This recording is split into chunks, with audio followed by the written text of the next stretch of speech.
Hello and welcome to the first installment of The Diamond of Life. I'm really excited to be here with the author, Robert Franklin Newkirk, Jr. And the first thing I want to find out, Robert, is I know you didn't start off an author. Tell me a little bit about your interesting background. Well, my background is kind of interesting. I've lived 7 different places during my short tenure on this earth. I am a graduate of MIT. I majored in aeronautical engineering, astronautical engineering, and I also minored in literature. I then went on to work with the United States Air Force for 10 years as a flight test engineer, and that kind of worked between aircraft and space. And finally, I went out. I worked some of the corporate America as well, and went on. I became an accomplished commercial pilot, flying corporate jet aircraft, and now I am officially an author and a speaker. Well, tell me how you got into MIT. That's very impressive. It was an interesting story, and it's one that doesn't fit the normal mold, and I wasn't even aware of it until after the fact. My senior year in high school, it was the first time you actually got a lot of mail, as a kid, and I was so excited. I never had my name on mail before. And so I just started, keeping a pile of it in the corner of my room, see how high it would get. But there was one day that I actually took a look at the mail, and that's to see where it was from. So I'm looking through, and I'm looking at the mail. There's one from the Citadel, one from Illinois Institute, one from MIT, one from South Dakota State. And I put it over to the side. And my mother came home. Well, my mother wasn't home. She got a phone call and had the message. And I looked around, and there was the MIT brochure. So I took the message on back to the MIT brochure. So when she came home, I gave her the message. She said, "Oh, you got a brochure from MIT?" I was like, "Yes, Mom." And she's like, "Well, if I were you, I would go read it." And I'm like, "Oh, Mom." And then, of course, she gives me that look. And when your mother gives you that look, you don't question. So I went in my room and I read the brochure. I was pouting a little bit. I can't believe reading this brochure, but okay. So I'm reading it. It says, we have academics. Yeah. We got varsity sports. Yeah. We got sports you never heard of before. Yeah. Intramural sports. Yeah. And then there was one statement on the back. I was about to put it away. And it said that history was an elective. I elect not to take it. So okay. So read no further. I filled out the back of the form, ran to the mailbox. Mailman's long gone for the day. And they sent me a catalog. So I'm looking through the catalog, and I see it has aeronautical engineering. Now, at this point, for me, engineer was a train operator. And but it had aero.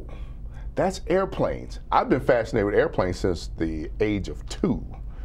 And so I was like, that's it. I guess that's what I'm going to be. Somehow or another, they're putting airplanes on back of trains and moving them forward. So that was my thing. I signed in, I got accepted, and I went to MIT and had no clue as to what I was getting myself into. So you got into the first and only place that you applied to.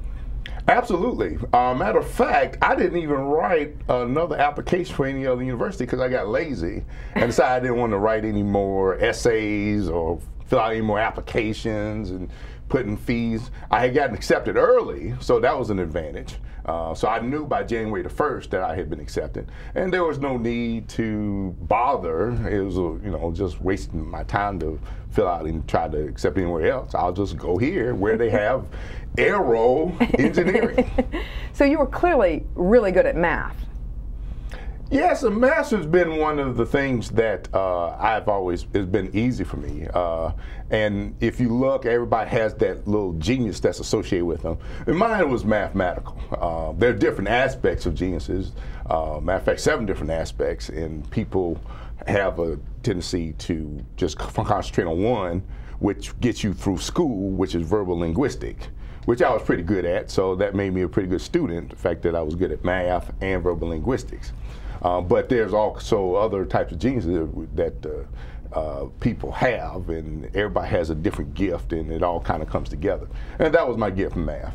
So, but you said you were also good at the verbal component. So is that how did you get led from being this aerodynamic, sciencey engineer guy to an author of a book? Well, there was one aspect. Reading was one thing that wasn't necessarily a strong point for me. And I actually had to work at it a little bit more. And so when I got to school, I noticed that a lot of engineers have a hard time communicating. And so I figured, well, I don't want to be that. I'd rather be a jack of all trades. And in putting that together, I decided, well, let me go ahead and back up the aeronautical engineering with literature and force myself to read more.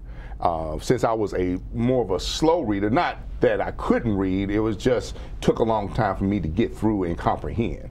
But by taking the literature courses, it forced me to work on that skill, and I got better at it through school, and it's helped me from then on. And once I got into the habit, I just kept going with it. Okay, so you sound like you're a very motivated guy. What made you want to dive into something that you actually had a little trouble with rather than shy away from it, as a lot of people do? Well, I'm the kind that I like to strive for perfection. And if there's something that you're not good at, you have a tendency in strive for perfection. You can't strive for perfection if you're not good at something. So the essence is to work at the weakest link. I mean, I'm good at math, so there's no need to put any more effort in math because the math's going to be there.